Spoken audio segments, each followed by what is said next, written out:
Olá, seja bem-vindo a mais um Liga do Esporte. Na edição de hoje vamos falar muito sobre os Jogos Olímpicos do Rio de Janeiro, os preparativos das cidades de São Paulo, Rio de Janeiro, Curitiba, Foz do Iguaçu, Manaus e outras cidades também da região norte, em relação a receber a tocha olímpica, uma grande festa em todo o país, e nós vamos mostrar esses detalhes para você. E aqui no estúdio, um bate-papo com César Douglas, que é o técnico da equipe Funvic Taubaté, o time de vôlei sensação de toda a nossa região. Nosso ponto de partida hoje é o vôlei.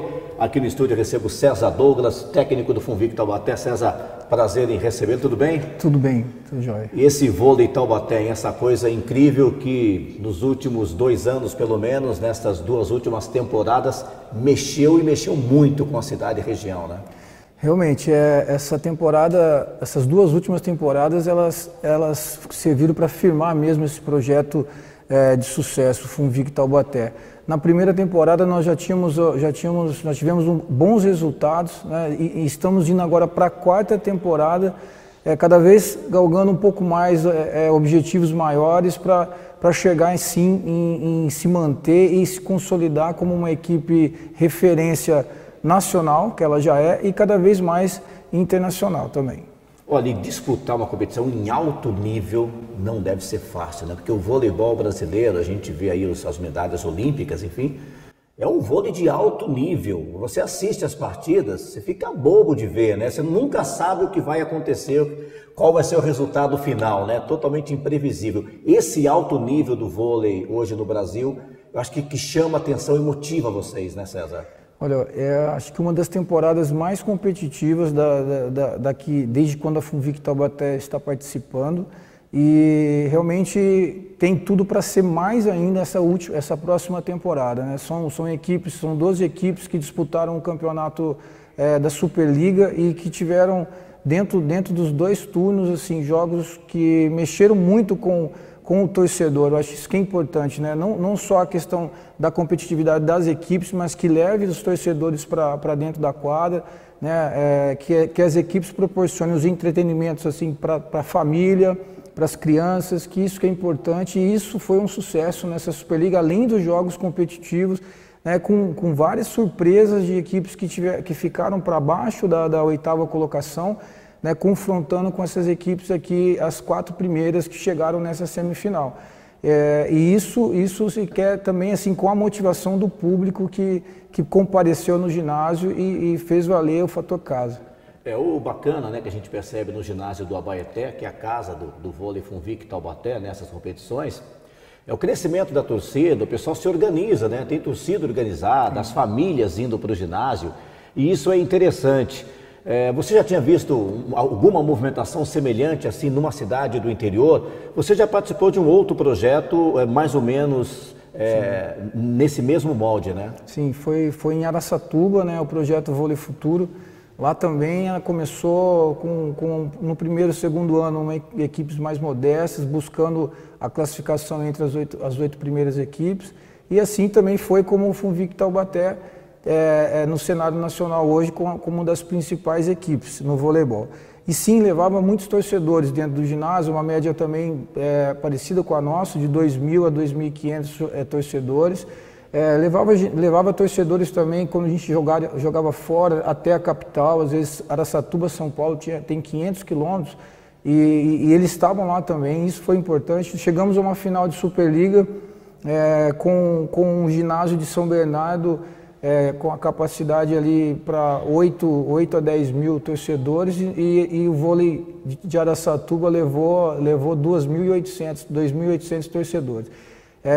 No caso da Funvic Taubaté, esse ano foi um diferencial, porque desde o Campeonato Paulista, quando nós fomos fazer a primeira partida em Atibaia, ainda sem os jogadores de seleção, os meninos que estavam aqui trabalhando desde junho, né, nós nos surpreendemos com torcedores chegando no momento do jogo, né? E isso ali a gente já deu para ver que realmente eles estariam ao nosso lado a temporada toda, né, sempre ali nos incentivando, e também muito participativa durante os jogos, não só dentro de casa como fora de casa também, sempre trazendo uma energia muito positiva para a equipe.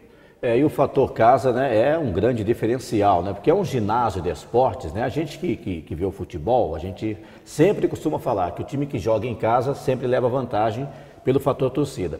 E no caso do vôlei, com o ginásio fechado, né, o barulho é muito mais alto, o torcedor está muito mais próximo e o torcedor acho que participa mais. Como é que é receber, você que está ali no banco de reservas ao lado do público praticamente, né? Como é que é receber essa energia, como os jogadores se sentem tendo essa participação muito próxima do torcedor? Nós fizemos assim, desde o primeiro dia, uma reunião e dizendo que seria o diferencial, que nós tínhamos que saber aproveitar bem essa energia positiva, né? Uma energia que fica muito próxima e que ela nos levou várias vezes à superação dentro de uma partida, e isso também numa preparação durante a semana para um confronto decisivo. E a energia ela só foi assim uma liga muito interessante porque pós-jogo o contato que os jogadores também tiveram com esses torcedores, cada dia foi melhorando a relação e melhorando a confiança entre ambos, né, torcedores e comissão técnica e também os jogadores. Isso fez com que a gente respeitasse cada vez mais e se dedicasse cada vez mais, né, nos treinamentos, seja de manhã à tarde, para estar dando a resposta realmente para o público que nos prestigiou essa temporada e as outras últimas 2 temporadas também. Um exemplo que acho que vale a pena colocar, assim, na volta da premiação da Superliga, que nós fomos receber a medalha de bronze, na chegada aqui ao Abaeté, a equipe no ônibus ela foi recebida aqui com os torcedores com faixas e parabenizando. Então acho que é um exemplo muito positivo de uma parceria importante no lado social hoje do Funvic Taubaté. Agora a responsabilidade, né? Porque Funvic Taubaté chegou à final do Sul-Americano, está brigando aí por título, né? Toda a temporada da Superliga, chegou na 3ª posição, ganhou o bronze, como o César disse. Bicampeão paulista, né, também, exato, né? Exato. E vai em busca do tri, com certeza, esse ano, de novo. A gente fala sobre o paulista daqui a pouco. Mas eu penso que aí aumenta a responsabilidade de vocês. E como é trabalhar? Você, principalmente, que é o técnico, né? Você que está preparando o time para jogar, você é quem escala, você é quem faz as alterações. Como é que está a responsabilidade? O que cai nas tuas costas que você fica firme ali e consegue levar? Olha, é uma responsabilidade que ela aumenta gradativo, né? E eu acho que isso foi importante também para a gente conseguir suportar toda essa pressão e estar bem preparado para isso, né? Como eu disse, eu vivi num projeto muito semelhante a esse e que também teve essa exigência e acho que isso me deu muita informação, muito conhecimento para conseguir dirigir a equipe do Funvic Taubaté durante essas 3 temporadas. E elas foram, né, ano a ano, mostrando que a gente sempre deu algo a mais, conquistando um objetivo maior a cada temporada. Conseguimos nessa última temporada, nós fomos campeões regionais, campeões da Copa São Paulo, campeão paulista e vice no Sul-Americano e chegamos em 3º também na Superliga, né? Então são 5 competições que nós estivemos dentro no pódio, recebendo a medalha de bronze, prata e 3 de ouro. Mostra que o resultado também, de acordo com o andamento dessa responsabilidade, ela foi correspondida, né? Porque foi um ano até que a gente teve alguns problemas de início em relação a 3 contratações que nós tivemos que chegaram em Taubaté com um certo desgaste devido à seleção que eles representavam, no caso seleção brasileira, no caso da seleção canadense. Tivemos que passar por uma reestruturação dentro de uma temporada que já é difícil você conseguir colocar jogadores do mesmo nível. Nós não conseguimos trazer tecnicamente, mas os que nós trouxemos, nós conseguimos fazer com que a equipe do lado coletivo ela andasse e chegasse praticamente aos mesmos objetivos que nós conquistamos agora, sem esses 3 jogadores, no caso que a gente teria no início da temporada. No caso são 2, eu estou falando especificamente, são 3 porque a gente passou um tempo com o Lipe fora de quadra, né? Assim, por uma recuperação logo após o Paulista.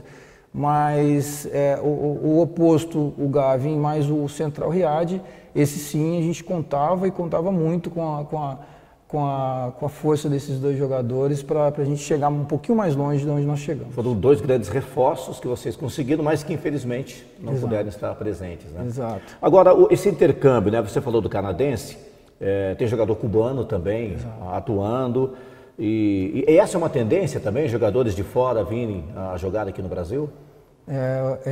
O regulamento permite 2 estrangeiros por equipe, né? Seja dentro de quadra dos 6, nos 12 ou nos 16 atletas que compõem. E a maioria, vamos dizer que eu acho que 8 equipes tem algum estrangeiro hoje, seja cubano ou americano, né? Teve já búlgaro também, já teve russo no passado, então acho que isso ajuda a fortalecer e também trazer mais conhecimento de outras culturas, né, vividas assim em sistemas de como jogar o voleibol lá fora. Acho que nós tivemos também, no caso do Rafa, no caso do Lipe, são 2 jogadores que passaram muito tempo na Europa e trouxeram muita coisa para agregar no dia a dia, assim, né, o convívio da responsabilidade, o convívio do profissionalismo, né, da parte coletiva. Isso acho que cada vez mais, se você tiver a opção de escolher realmente e conseguir trazer um jogador, seja estrangeiro, com potencial técnico do nível internacional e também com um perfil que vai agregar dentro da equipe, no coletivo, acho que isso é importante e sim favorece quem consegue ter esse êxito no início de temporada nas contratações. Esse intercâmbio é muito importante, né, em todas as modalidades. Bom, a gente vai fazendo um rápido intervalo, daqui a pouquinho a gente volta a falar mais sobre o vôlei Funvic Taubaté, aí já falando mais do futuro, né, da equipe que você começa a preparar agora, vários reforços estão chegando para a próxima temporada. E vamos falar um pouquinho mais do próprio César Douglas, né, conhecer um pouco mais do trabalho dele. Ele que também já foi jogador de vôlei, né, vai falar da sua experiência e um pouco mais ainda sobre Olimpíadas. Daqui a pouquinho a gente fala sobre Jogos Olímpicos 2016. Então não saia daí, tem muita coisa legal ainda para acontecer no Liga do Esporte. Nós voltamos já já.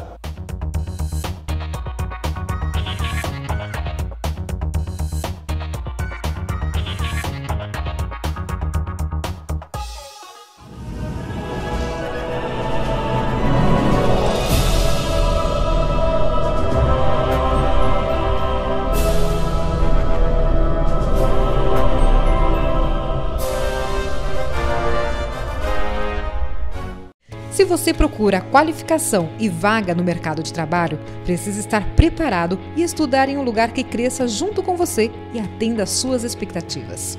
A Funvic, Fundação Universitária Vida Cristã de Pindamonhangaba, está preparada para atender você. Aqui o desenvolvimento não para. Novas salas estão sendo construídas e os novos laboratórios possuem equipamentos de alta tecnologia. Funvic, formando campeões.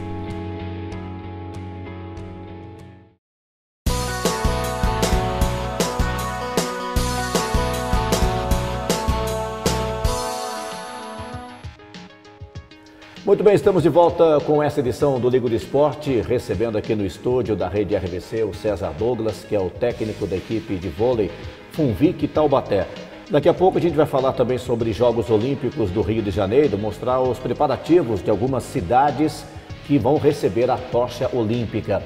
Dá vontade, né, César, de pegar aquela tocha e correr pelo menos uns 300 metros, não dá não? Dá, é emocionante, né? A gente vê vários jogadores da modalidade voleibol que tiveram a honra de participar agora. Giovani foi o primeiro, né? Giovani, depois a Fabiana, a Paula Pequeno, né? E tem tantos ainda que poderia estar ali carregando. Eu acho que isso motiva, emociona e cada vez mais faz com que a gente queira estar mais perto dela.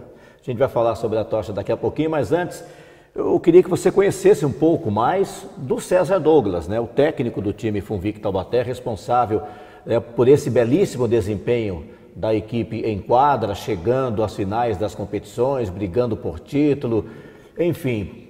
Você já foi jogador de vôlei, é isso? Já fui. Eu trabalhei, eu comecei, na verdade, ali com 10 anos na escolinha, né? No projeto de iniciação numa cidade que eu nasci, devido ao espelho do meu irmão, que já atuava na categoria juvenil para adulto.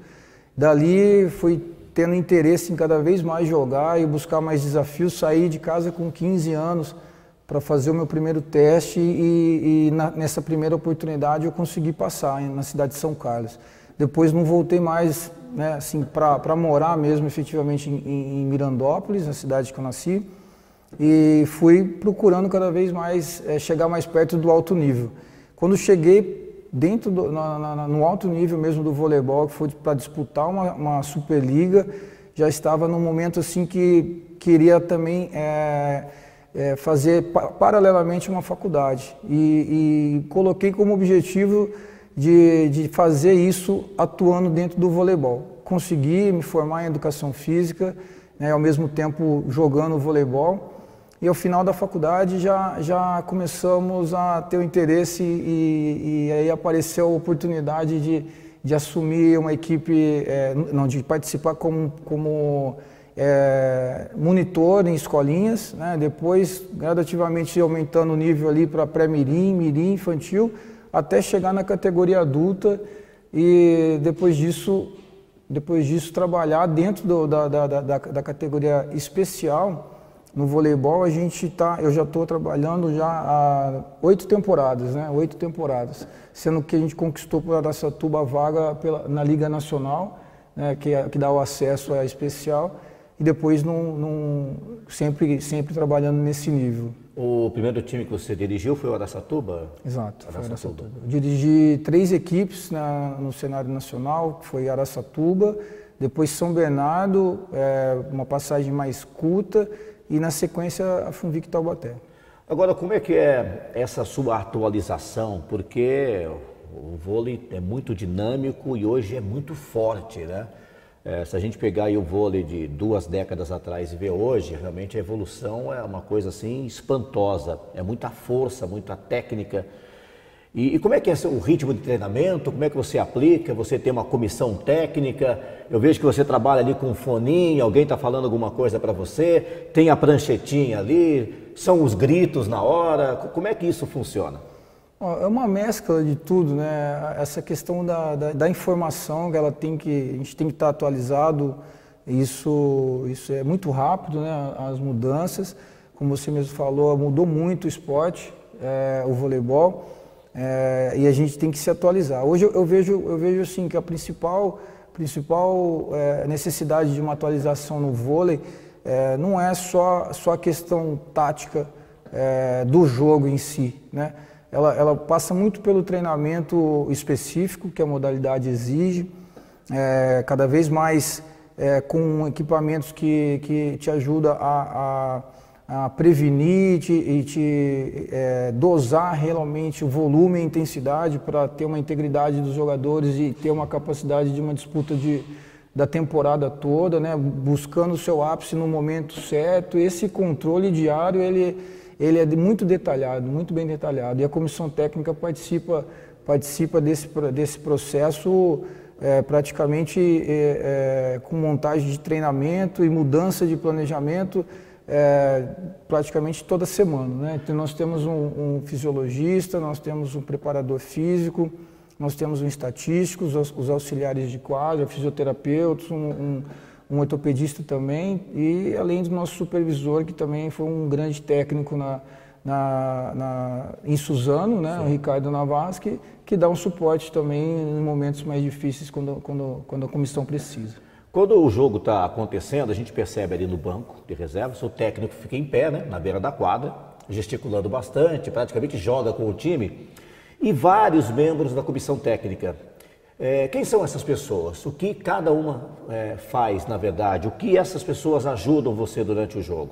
Então, o primeiro assistente, que ele trabalha com o sistema Data Volley, com as informações do que o estatístico está fora de quadra, digitando as ações, né, simultaneamente e dando essa informação do como está o jogo em todos os aspectos técnicos e táticos de primeiro momento, né? Então ele está sempre trocando uma informação, quando a gente deixa o assistente com uma responsabilidade de um certo sistema no vôlei, o outro um pouco mais de números para estar traduzindo para você técnica, né, do nosso time, da equipe adversária, e o técnico, no caso, para gerenciar tudo isso e tomar as decisões junto. E você com consegue, através dos números ali, mudar uma partida, mudar uma jogada, alguma coisa, ou até fazer uma alteração em cima dos números? Sim, sim. A gente usa muito essa questão dos números para tomar uma decisão.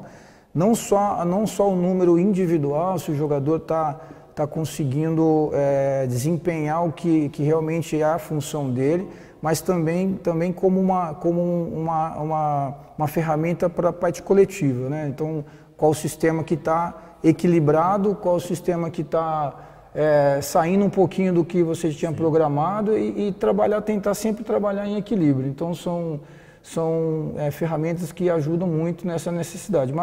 Mas eu acredito que tem uma também que é fundamental, que é o lado emocional, né? O lado psicológico do jogador, dessa credibilidade que o jogador tem com o técnico, da confiança, do jeito que se fala com o jogador.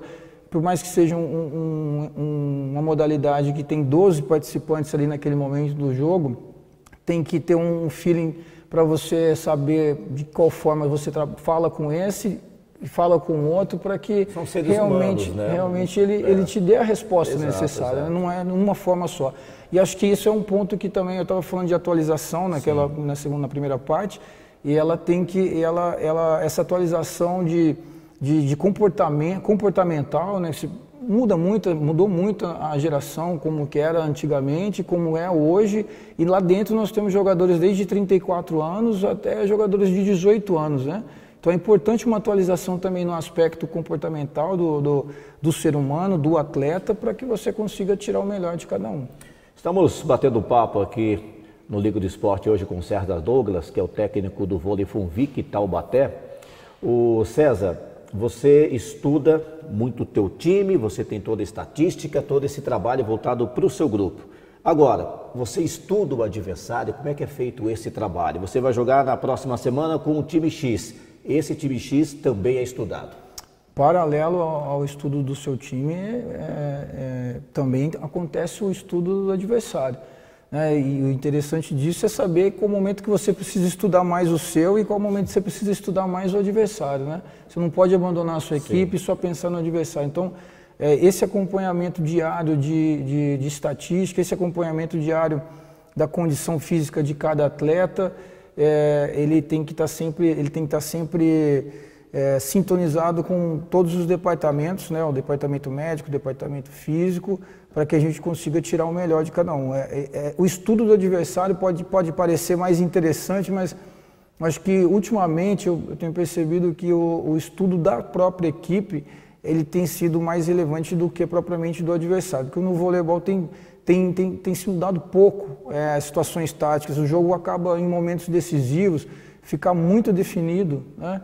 E aí entra o lado emocional para a execução de uma estratégia simples, né? E uma execução realmente da característica do seu time, né? Do seu jogador. Se você fugir das suas características, há a probabilidade de você desequilibrar os dois sistemas e a equipe adversária passar a ter vantagem dentro de um período do set mesmo, não só no set ou só no jogo inteiro, é muito grande. Então, o acompanhamento da sua equipe é importante, saber mexer com a sua equipe, né? Você tem um tempo de preparação de 2 meses antes de uma competição, você tem as primeiras competições que traz muito te dá muito essa resposta para você saber em que momento quem pode atuar e de que forma que pode atuar. Então, é um estudo constante mesmo, e troca de informação simultânea, pós-jogo, pós-treino, né? E assim a gente leva uma temporada toda. Você pega uma Superliga, mais ou menos, tem um jogo no meio da semana e outro mais no final de semana, ou sábado, domingo, e aí você tem o treino todos os dias, tem um dia de folga. Como é que você trabalha com essa questão da semana de jogos? Se a gente tem 2 jogos na semana, é uma preparação, né? A gente normalmente inicia na segunda-feira os treinamentos, ou no período da manhã ou no período da tarde, visando pós-estudo mesmo o seu jogo anterior, né, para você saber se o tempo que você tem vai dar para você mexer, mudar alguma coisa ou melhorar algum aspecto na sua equipe, para depois sim pensar no adversário. Então, praticamente, quando são 2 jogos na semana, você tem um dia para se preparar para o adversário, né? Às vezes muito mais em reuniões, muito mais através de vídeos editados, do que propriamente na quadra, principalmente quando o segundo jogo é no sábado, pós-jogo quarta ou quinta-feira, aí sim tem um período de recuperação para você trabalhar em cima. Esse período do segundo jogo ele é muito curto, a intensidade ela chega a ser alta, mas o volume é baixo, então não é o suficiente para você detalhar o adversário. O importante é você se manter dentro das suas características e preservá-las com qualidade.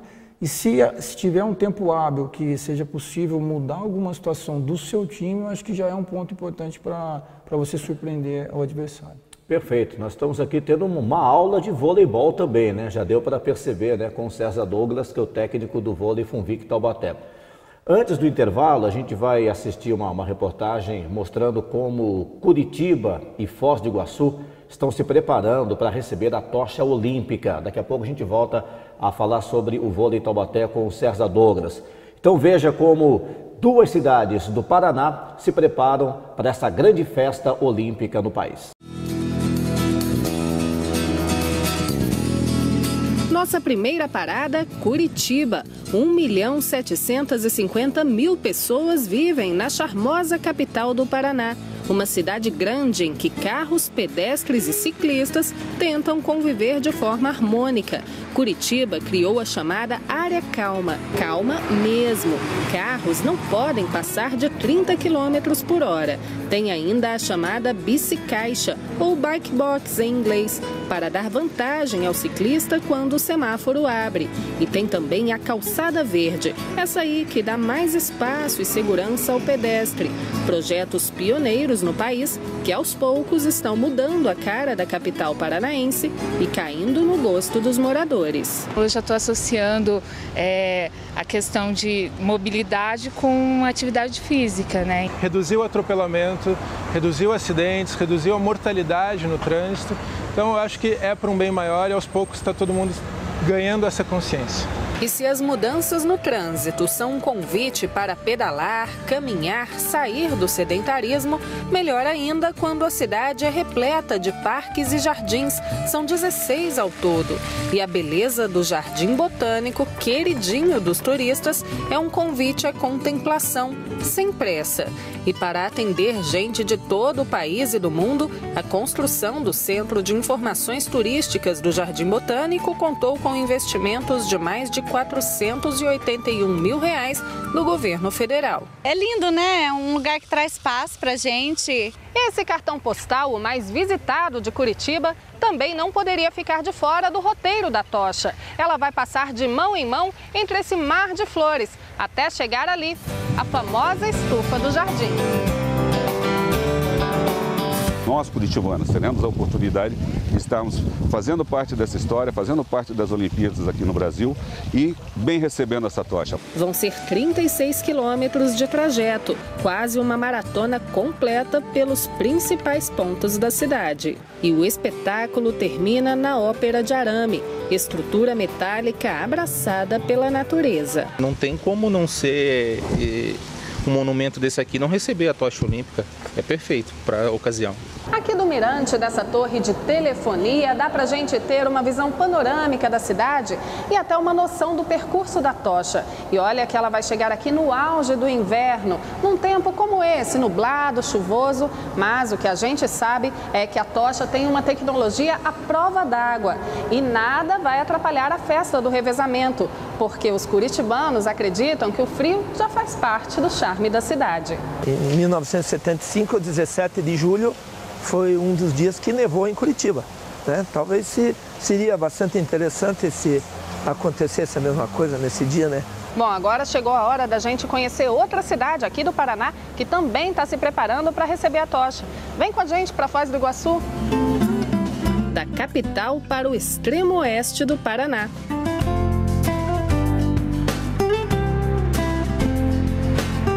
Ao chegar, encontramos uma cidade multicultural. Mais de 70 nacionalidades do mundo todo escolheram Foz do Iguaçu para viver. Do Marco das Três Fronteiras, a gente vê os vizinhos mais próximos. De um lado, o Paraguai e do outro, a Argentina. No meio, o encontro dos rios Paraná e Iguaçu. Para os moradores daqui, os rios não separam os países. Pelo contrário, simbolizam a união entre eles. Como a tocha vai percorrer locais de grande circulação de carros e pedestres, como essa avenida aqui no centro da cidade, foi planejado um esquema especial de segurança, que vai envolver desde a Guarda Municipal até as polícias Federal, Rodoviária Federal e até a Força Nacional de Segurança Pública. Tudo monitorado de perto por 120 câmeras espalhadas pela cidade. O esquema foi reforçado pela Guarda Municipal em parceria com o governo federal. Já tivemos reuniões onde esteve participando justamente a Força Nacional, a ABIN, Polícia Militar, Corpo de Bombeiro, Polícia Rodoviária Federal, Polícia Federal e outros parceiros aí também ligados na parte de segurança, até seguranças privadas que vão fazer algum tipo de serviço, também estão empenhados também justamente para que essa segurança saia a contento e não tenha nenhum problema. No segundo dia dessa visita ilustre, uma parada obrigatória, o Parque Nacional do Iguaçu, unidade de conservação reconhecida pela Unesco como Patrimônio Natural da Humanidade, destino imperdível que preserva em 185 mil hectares um pedaço da Mata Atlântica, rica em diversidade. Uma coisa certa, faça chuva ou sol, por onde passar, a tocha vai deixar um rastro de união entre os povos, principal símbolo olímpico. E para entrar no clima, nada melhor que a gente terminar essa reportagem com um desejo de paz em vários idiomas. Que venham os Jogos. Ok.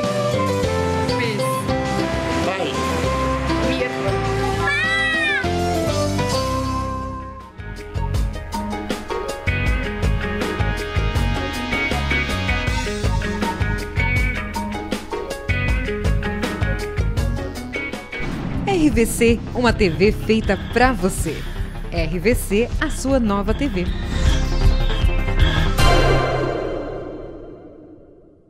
Se você procura qualificação e vaga no mercado de trabalho, precisa estar preparado e estudar em um lugar que cresça junto com você e atenda às suas expectativas. A FUNVIC, Fundação Universitária Vida Cristã de Pindamonhangaba, está preparada para atender você. Aqui o desenvolvimento não para. Novas salas estão sendo construídas e os novos laboratórios possuem equipamentos de alta tecnologia. FUNVIC, formando campeões.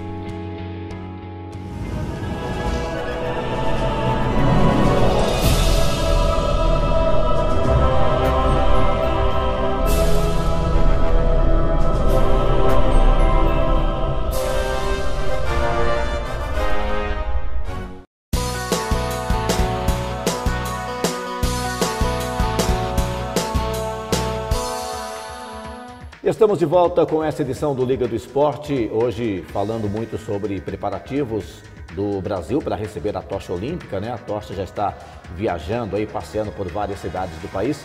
Já já vamos falar de São Paulo, Rio de Janeiro e também algumas cidades do norte. Mas antes, eu continuo aqui o bate-papo com César Douglas, o técnico do vôlei FUNVIC Taubaté. César Douglas, agora nós teremos na metade do ano a equipe voltando às atividades de competição, é isso, né? Exatamente. Julho é a primeira competição, os Jogos Regionais. Segunda quinzena de julho, exatamente. Começa com os Jogos Regionais. Sequência em agosto a Copa São Paulo, ainda durante as Olimpíadas, né? Aí pós-Olimpíadas, final de agosto, previsão para 24 de agosto, na verdade, começa o Campeonato Paulista, a sequência Copa Brasil e Superliga. Depois vem a Superliga. Ainda nesse ano a Superliga já começa a temporada 16-17. Exatamente. Muito bem. E o time, né? O time é muito forte, tem chegado muito bem nas competições e o time está reforçado, né? Vocês trouxeram 2 jogadores do Cruzeiro, né? Que eu acho assim fantásticos. Aliás, quando eles jogavam contra o time do vôlei FUNVIC Taubaté, quando eu vi o Éder, aquela bola no centro, né? Eu falei, não vai dar, ninguém vai pegar. é difícil parar o Éder, né? Ele é muito alto, muito forte. E o Wallace também, quando está inspirado, é um absurdo. Juntando ao Lucarelli, aos outros grandes nomes que vocês têm, como Otávio, enfim, esse time aí vai longe mesmo, hein? Vocês estão montando um time agora, eu acho que não vai ter para ninguém, né? Olha, é um time que recebeu grandes reforços, né? Tecnicamente é indiscutível a qualidade deles, tanto do Éder como do Wallace, como o Lucas Ló, né? Também. O Mário Júnior também, que foi um líbero que nós trouxemos. É indiscutível, assim, realmente são jogadores com uma característica importante que elas são muito usadas dentro do jogo. E acho que tem algo a mais ainda que eu vejo, assim, eu trabalhei com o Wallace antes de ele ir para o Cruzeiro lá em Araçatuba, em 2001 para 2002, né? Ele é um jogador que ele se diverte dentro da quadra, jogador simples, coopera com a equipe, né? É decisivo e um perfil de muita alegria. Eu acho que casa muito bem com o projeto, com o Vic Taubaté, com o espetáculo que é a partida aqui dentro do Taubaté. O Éder é um cara emocionalmente muito controlado, né? Ele também consegue ter o desempenho dele durante a temporada praticamente que no mesmo nível, independente se a partida é a primeira do primeiro turno ou é a final do campeonato, ele está sempre sereno e muito profissional. O Mário Júnior também é um jogador muito corajoso, que trabalha se arriscando bastante, acho que isso é necessário. O Lucas Ló, junto com o Lucarelli, agora são os dois ponteiros que vão atuar praticamente dentro dessa temporada, né? Pelo menos eles vêm para ser os titulares.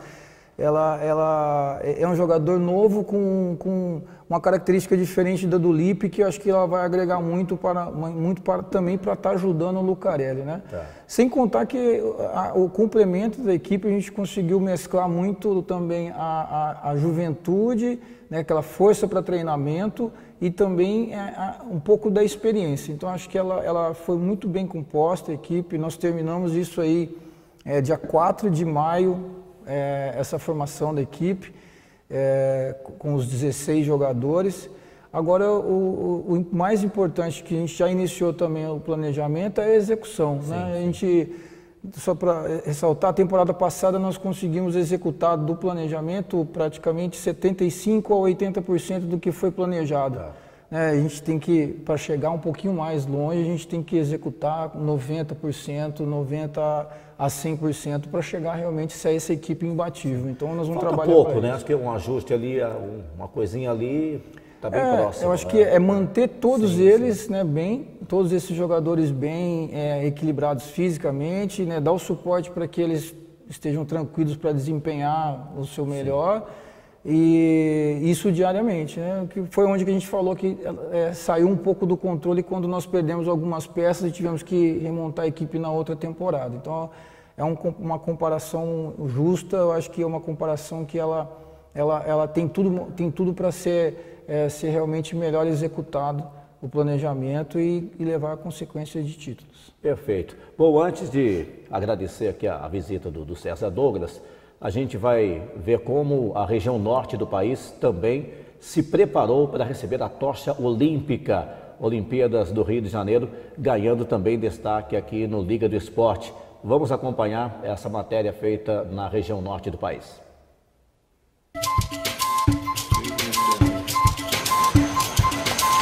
A região norte do país representa mais de 45% de todo o território brasileiro, coração da maior floresta tropical do mundo. O norte vai receber a visita da tocha olímpica em meados de junho. Ao todo, 10 cidades foram incluídas no revezamento. Se os sons da Amazônia pudessem ser traduzidos pelo homem, provavelmente chegariam perto desse tipo de melodia.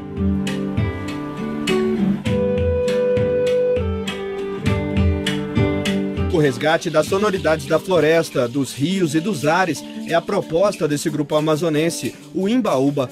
O nome é sugestivo. Segundo o conhecimento popular, é chamada assim a primeira planta que nasce após a degradação do meio ambiente, dando início a um novo ciclo. Instrumentos, letras e sons. Aqui, tudo remete ao natural.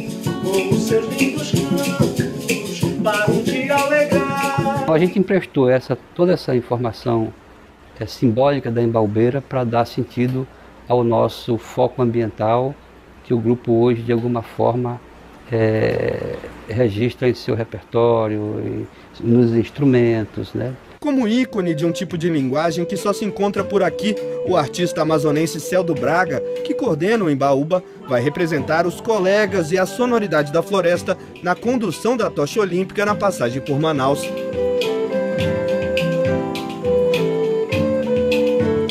O ponto alto do percurso de quase 40 quilômetros na metrópole da Amazônia não podia deixar de ser em contato com a natureza. Bem nesse ponto, pertinho de Manaus, as águas barrentas do Rio Solimões e as águas escuras do Rio Negro se encontram num espetáculo que impressiona.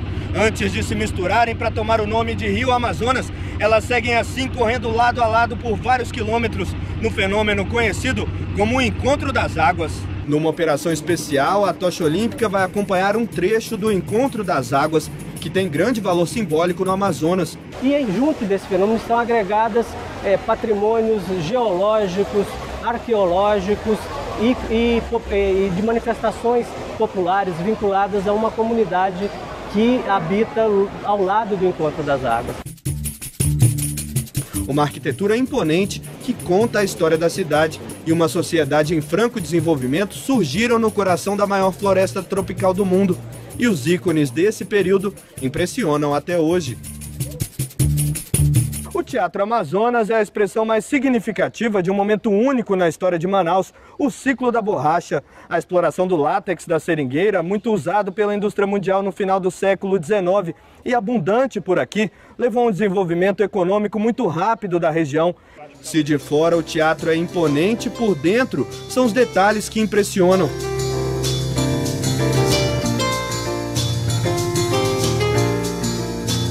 A cidade tem recebido reforço do Ministério do Turismo para, além de destino de natureza e aventura, se consolidar como um importante centro de negócios do norte do país. A construção do Centro de Convenções do Amazonas, com investimentos de 62 milhões de reais do governo federal, é um exemplo desse objetivo.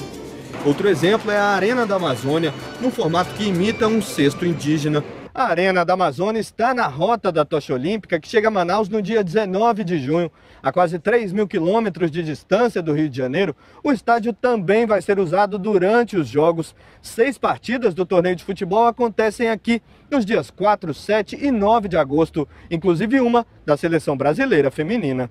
No caminho da tocha em Manaus também há outras modalidades. A judoca Rita Reis vai conduzir por 200 metros o maior símbolo olímpico. Apoiada pelo Bolsa Atleta do governo federal, só em 2015 ela conquistou medalhas nos campeonatos brasileiros e estadual e um inédito 3º lugar no campeonato mundial. Nesse ano eu não vou competir, né? Mas eu vou estar lá, vou estar com a equipe, vou participar dos treinamentos, vou ver meus amigos lutarem, né? Vou torcer, é claro. No Tour da Tocha, a ideia é criar um clima de celebração na cidade. Com um pôr do sol único, a orla da Ponta Negra vai se transformar para os Jogos e terá um papel na celebração olímpica, que pela primeira vez acontece em plena Amazônia. A gente recebeu em 2014 a Copa do Mundo, agora em 2016 as Olimpíadas, e tudo isso é mais um pedaço da Amazônia que vai para o mundo inteiro e são oportunidades de mostrar o que nós temos de bonito, que são as nossas belezas naturais, e com certeza um momento para o desenvolvimento do turismo. Antes de Manaus, a tocha visita Macapá. A capital do Amapá é a segunda mais ao norte do território brasileiro, situada nas margens do rio Amazonas, perto da Foz e abraçada pela maior floresta tropical do mundo. Com quase 500 mil habitantes, ainda mantém áreas de cidade tranquila. Uma jovem com 258 anos de muita história que ganha novo capítulo, receber o maior símbolo olímpico. Programamos então um evento onde a tocha, o revezamento e toda a movimentação e a simbologia dela, que é do espírito olímpico, vá até onde está a população. Esse é o ponto de partida do percurso que a tocha olímpica vai fazer aqui em Macapá. É a Vila do Curiaú, um local histórico onde havia um quilombo criado por escravos negros que foram trazidos para trabalhar nas primeiras construções da cidade no século XVIII. A tocha chega aqui na manhã do dia 16 de junho e começa pelo rio, numa canoa típica da região, o trajeto de 24 quilômetros que vai fazer pela cidade. Outros pontos que fazem parte da história brasileira são parada certa na passagem da tocha olímpica, como essa fortaleza que está ligada aos primeiros registros na região. Macapá é atravessada pela linha do Equador e a tocha não podia deixar de passar por esse ponto. E se é a magia do esporte que leva a essa celebração, a tocha está em casa. O amapaense é um povo apaixonado pelo esporte e não poderia deixar de ligar uma coisa com a outra. A linha imaginária que divide o planeta nos hemisférios sul e norte, aqui no principal estádio do Amapá, se confunde com a marca central do gramado, que deixa cada campo de um lado do globo. Não à toa, o estádio Milton de Souza Correia é mais conhecido como Zerão, por estar situado no marco zero de latitude. Mas não é só o futebol que movimenta o estádio.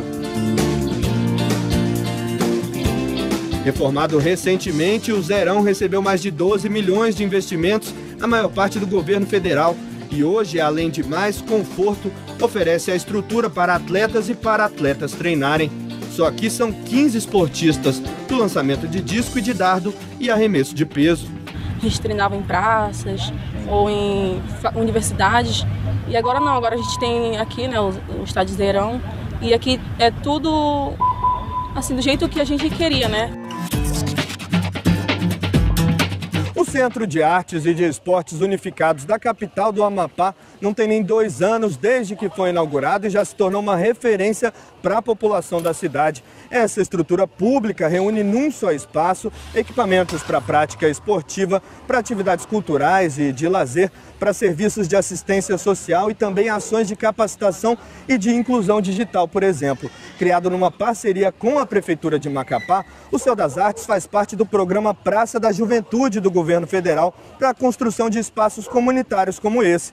Só que aqui o termo juventude tem um sentido mais amplo. Está atendendo uma demanda que é da cidade e atendendo especificamente uma demanda que é da zona norte da cidade, a zona norte da cidade é a parte da cidade que ainda está em processo de crescimento. Esperança de medalha, Venilton recebe apoio do Bolsa Pódio do governo federal, que apoia atletas com chances de disputar medalhas olímpicas e paralímpicas. As bolsas chegam a R$15 mil. Venilton também vai ser um dos representantes do estado na condução da tocha. O objetivo é ser campeão, eu quero no mínimo uma medalha de ouro. Se com a passagem da tocha a história de Macapá ganha um novo capítulo, a cidade também escreve o seu nome nas Olimpíadas. E a tocha chega à capital do Amapá depois de visitar Belém do Pará. A cidade morena já se movimenta em torno de tudo que envolve o maior evento esportivo do mundo. Com a recuperação do estádio, que teve apoio do governo federal em mais de R$7 milhões de investimentos, o Mangueirão é uma das 164 instalações de treinamento à disposição das delegações para os Jogos Olímpicos e Paralímpicos. Nos candidatamos a ser um centro de treinamento de Olimpíadas, onde o Mangueirão também é um foco à disponibilidade junto ao COB. O Centro Norte de Ginástica tem estrutura de ponta, com aparelhos similares aos usados nos Jogos Olímpicos, doados pelo Ministério do Esporte ao Pará. Caminho para o desenvolvimento dos mais novos. Eu gosto muito de fazer ginástica porque faz parte da minha vida, é o que eu mais gosto de fazer.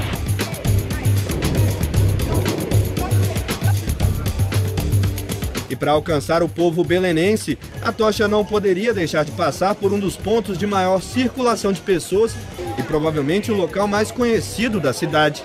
Não dá para imaginar vir a Belém e não conhecer o Ver o Peso. Esse mercado centenário, um dos mais antigos do Brasil, tem quase de tudo, principalmente produtos típicos aqui da região norte e do estado do Pará. São mais de 1.200 barracas espalhadas no centro histórico da cidade, nessa que é considerada uma das maiores, se não a maior, feira a céu aberto da América Latina. Da arte regional que passa pela cerâmica marajoara, as castanhas que levam o nome do estado, a farinha e a tapioca. Tem de tudo no Ver o Peso, que tem esse nome porque era uma casa de cobrança de impostos com base no peso dos produtos na época do Brasil Colônia. A destinação mudou, mas o nome ficou. Quem vem de fora até se impressiona. A gente é de São Paulo e, pelo menos para mim, eu fiz gastronomia, eu acho incrível a diversidade dos produtos daqui. Mas para muita gente, o ver-o-peso tem outro significado. Tenho 45 anos de ver-o-peso, criei meus filhos, criei meus netos, estou criando bisnetos. E daqui que eu tiro para mim comer e beber. E se na base da alimentação paraense estão os pescados, o que não falta por aqui é peixe. E os sabores encontrados no ver-o-peso dão o tom da culinária paraense, reconhecida internacionalmente. Aqui é uma culinária que todos comem. Do pobre ao rico, todos comem maniçoba, o pato no tucupi, principalmente em época de festa. 400 anos completados em ano olímpico. Tempo que é patrimônio para Belém. A arquitetura, por exemplo, influenciada por vários momentos históricos do país, uma referência.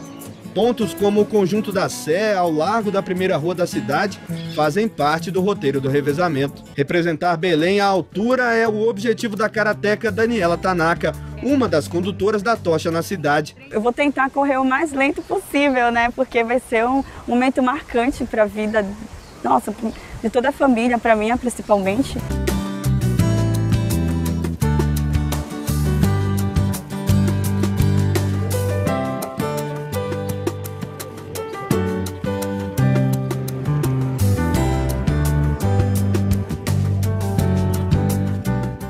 Bom, a gente acompanhou um pouco, né, do que a região norte do país está preparando para receber também a tocha olímpica. César, quero agradecer muito a tua presença aqui com a gente, uma aula de vôlei, conhecemos um pouco mais, né, do trabalho do César, quem é o César Douglas, por que ele chegou ao Funvic Taubaté, ao time de vôlei, por que tem conquistado títulos, levado esse time tão longe também na Superliga, fazendo um belíssimo trabalho com toda a comissão técnica. Boa sorte nessa temporada, boa sorte aos meninos. Nós temos aí 5 jogadores de seleção brasileira, pelo menos, né? Isso, exato. Rafa, Wallace, Éder... Lucarelli e Lucas Ló.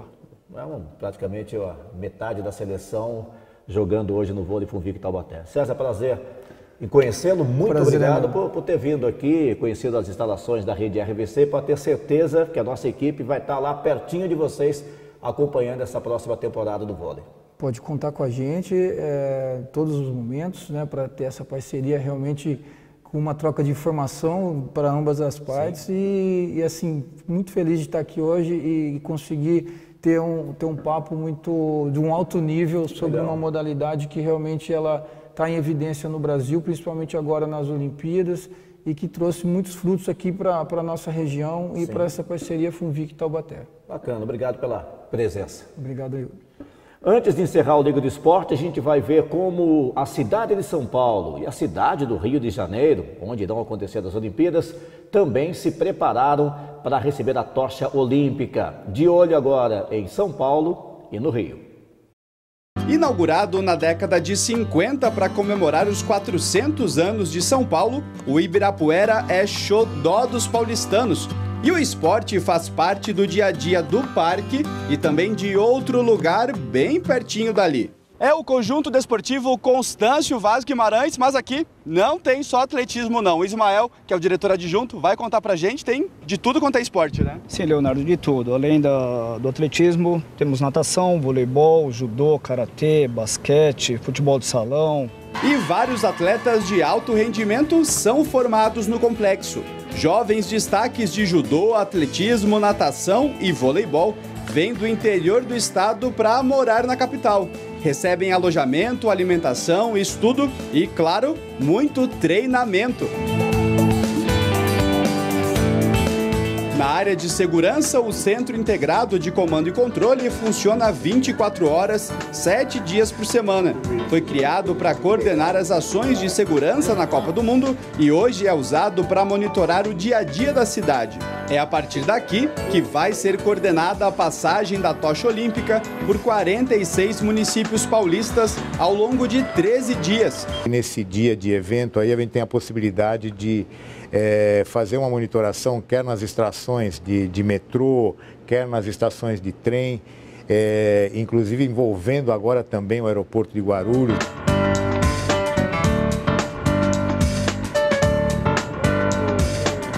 Conhecida pelo histórico de lutas sindicais e também como polo de produção de automóveis, São Bernardo do Campo fica pertinho da capital. É uma das 83 cidades onde a tocha olímpica vai pernoitar. Aqui em São Bernardo do Campo, a tocha olímpica vai fazer um percurso de quase 13 quilômetros. E olha, não é exagero dizer que a cidade é quase a casa do esporte. E a Arena Caixa ajuda a entender o porquê. O complexo de 30 mil metros quadrados de área construída é um dos mais modernos da América Latina. Foi inaugurado em março de 2014. Atende atletas profissionais, jovens talentos e também pessoas da comunidade. Teve investimento de 32 milhões e meio de reais, parceria do Ministério do Esporte e Prefeitura. Está selecionada para receber equipes para aclimatação antes das Olimpíadas. Faz parte da Rede Nacional de Treinamento, que reúne os equipamentos esportivos estruturados pelo governo federal como parte do legado olímpico. Jéssica Reis é uma das promessas do atletismo brasileiro. É só elogios para a estrutura de treinamento. Ter uma estrutura dessa, poder competir aqui, sabe, é uma coisa assim que meio que inexplicável. É muito bom. A cidade conta com apoio federal em diversas políticas públicas. O corredor de ônibus, já em obras, vai ter 13 quilômetros de extensão, ligando as zonas leste e oeste da cidade e transformando a mobilidade urbana no município. A ideia é que a tocha olímpica encontre uma São Bernardo de braços abertos para o futuro. São obras importantes, caras e que só se faz se tiver apoio de muita gente. Então o governo federal foi em várias dessas obras.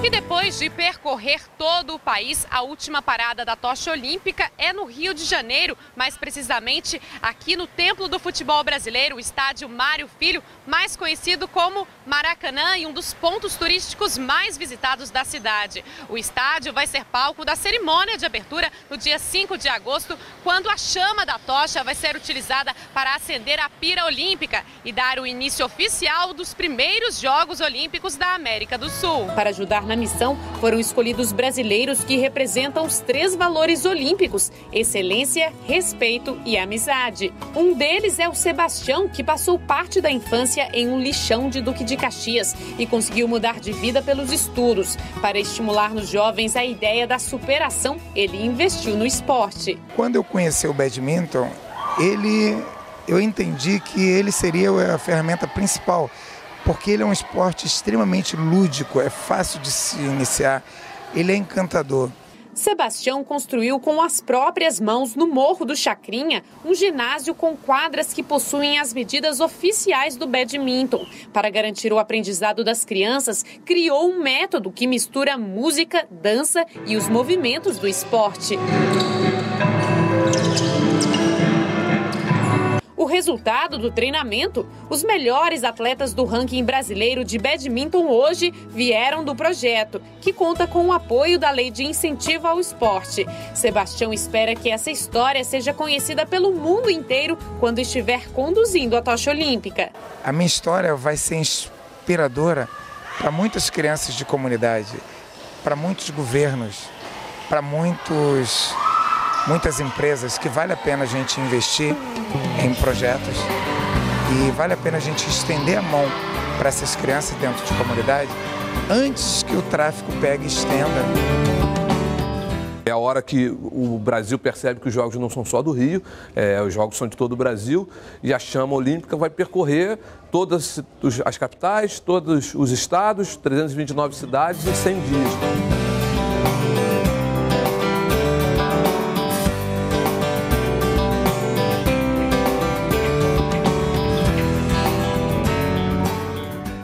Nós acompanhamos aí um pouco dos preparativos de São Paulo e Rio de Janeiro para a chegada da tocha olímpica dos Jogos de 2016. Bom, essa edição do Liga do Esporte está chegando ao final. Além dos Jogos Olímpicos, hoje nós tivemos aqui no estúdio como convidado o César Douglas, técnico do Vôlei Funvic Taubaté, falando desse belíssimo trabalho da equipe de vôlei de Taubaté e, lógico, do futuro dessa equipe. As próximas competições já começam na metade do mês de julho. Obrigado você por ter nos acompanhado mais uma vez. Até o próximo Liga do Esporte. Até lá.